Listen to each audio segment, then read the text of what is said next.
Y bueno, hablando de la verdad, vamos a ver qué nos depara la economía. Hay gran expectativa por un montón de anuncios y nada mejor que para eso tener un economista, jefe de la consultora econométrica, Ramiro Castiñeira. ¿Qué tal, Ramiro? Miguel Sorraquín te saluda. ¿Qué tal? ¿Cómo están? Buenas tardes. Buenas tardes. Decinos, ¿qué opinás vos, qué sabés vos de estas supuestas medidas que se anunciarían? ¿Qué es lo que se espera? Mira, después de un primer semestre muy movido en que la economía argentina vuelve a intentar ser una economía de mercado, donde vuelven a operar los precios, porque Argentina se había alejado temerariamente de lo que es una economía de mercado hacia una situación lanzada al populismo, ¿no? Donde ya los precios no operan, donde la Argentina se había cerrado comercial y financieramente. Comercial era con el cepo y las de JAI, financieramente era con el default, y pisado los precios tanto del tipo de cambio como de los servicios públicos para que no operen las señales de precios, nadie invierta y todos consuman. Salir de eso, que es directamente un macrocidio colectivo, fueron las medidas que estuvimos viendo en la primera parte del año, por supuesto con el impacto sobre el bolsillo de caer a la realidad y terminar de vivir de las reservas, ¿no? Lo que estaba haciendo la Argentina era vivir de las reservas. Teníamos 54.000 millones de reservas, dejaron casi en cero, nada más que después se inflaron con deuda externa, el swap chino, el repo de los bancos, y la reciente colocación de los últimos días, lo único que permitió es tener ahora algo de reservas, pero recordando de que son todos préstamos, cuando antes era todo genuino.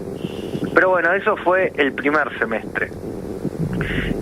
Lo que permitió el primer semestre también fue cerrar el servicio de la deuda en dólares, porque Argentina tiene vencimientos en dólares por el equivalente muy cercano a los 16.500 millones de dólares que colocó el gobierno.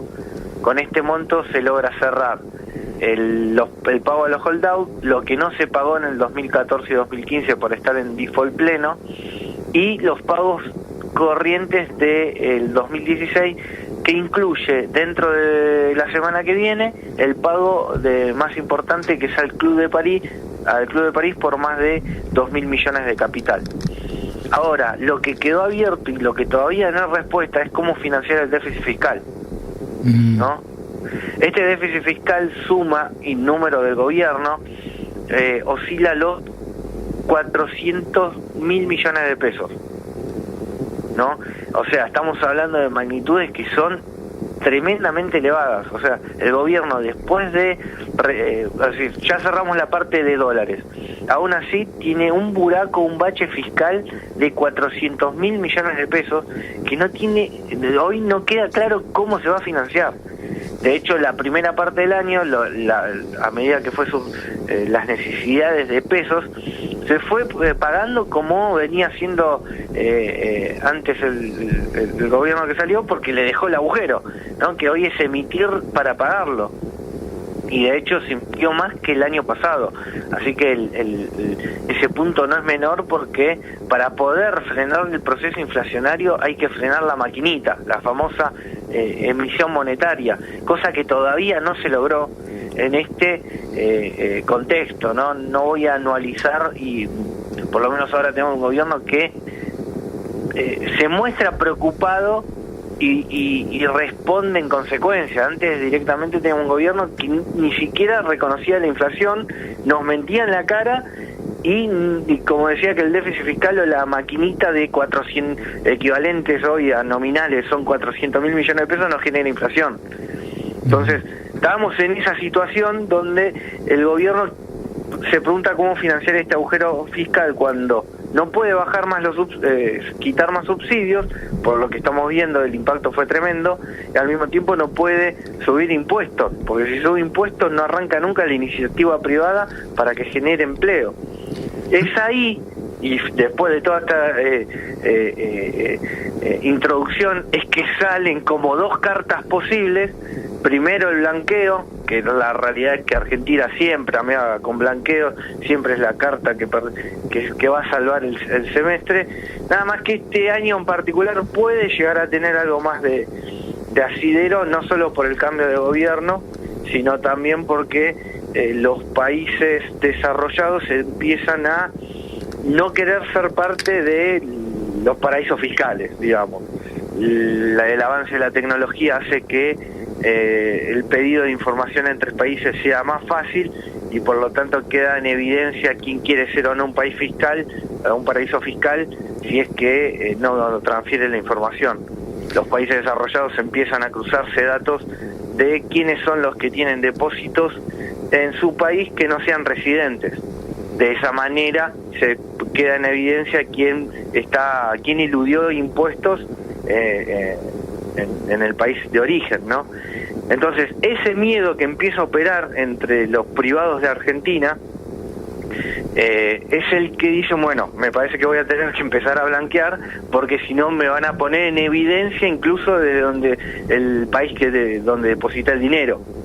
Ramiro. Miedo, por eso te decía que no es más por lo que haga Argentina, que Argentina siempre está haciendo blanqueos, sino por el miedo que está empezando a operar afuera, y este de Panama Papers es no solo un ejemplo, sino que va a ser el primero de muchos.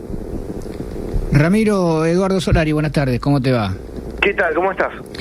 Te cambio el ángulo de la información.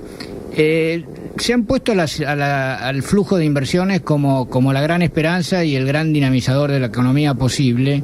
Sí. Y recuerdo que durante la campaña se ponía el énfasis en el campo como canalizador de esas inversiones y como una de las locomotoras. Claro.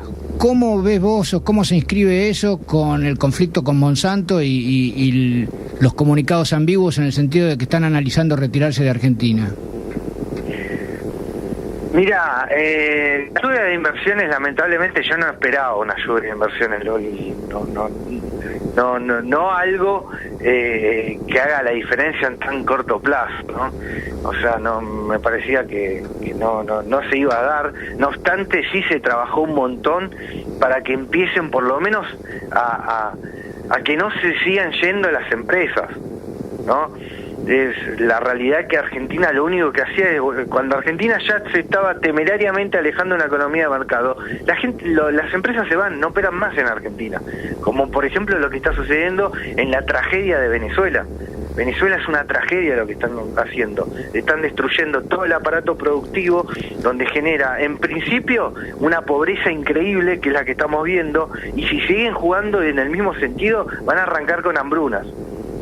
Entonces Argentina no llegó a esa dimensión, obviamente, porque no dejó de madurar las ideas, pero sí empezó a alejarse temerariamente de la economía de mercado.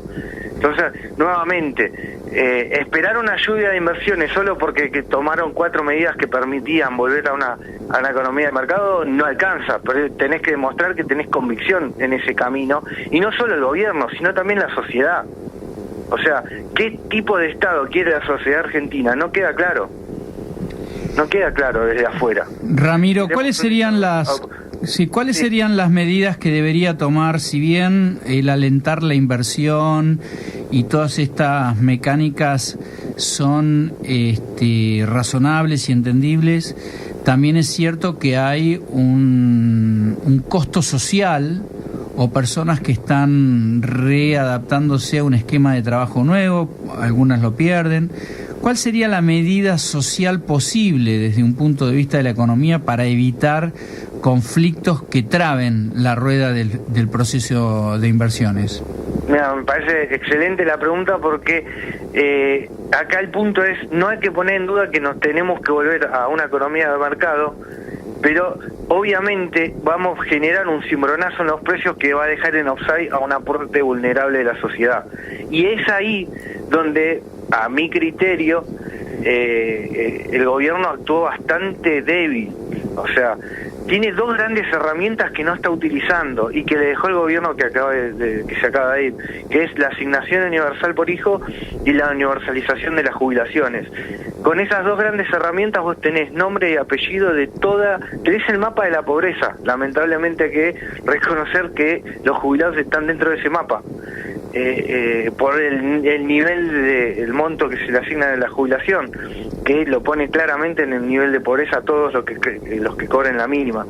Entonces, sabiendo de que se movieron tan fuerte los precios, sabiendo de que el incremento de los servicios públicos fue tan fuerte, sabiendo que los remedios también fue tan fuerte, me parece que había que actuar en consecuencia y pasar de una economía de que se subsidia absolutamente todos a pasar a una economía que se subsidia a los que se necesita, que según la UCA, el único dato de pobreza que tenemos más o menos válido, porque destruyeron el INDEC el gobierno anterior, entonces sabemos más o menos que el 35% de la población estaría debajo de la línea de pobreza, incluso después de los últimos movimientos, según la estimación a marzo.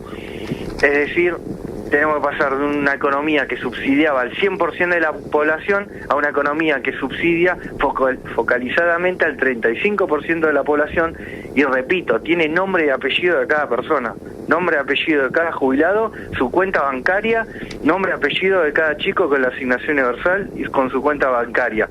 Si no se actuó, es que de la decisión política no me queda claro hacia dónde va.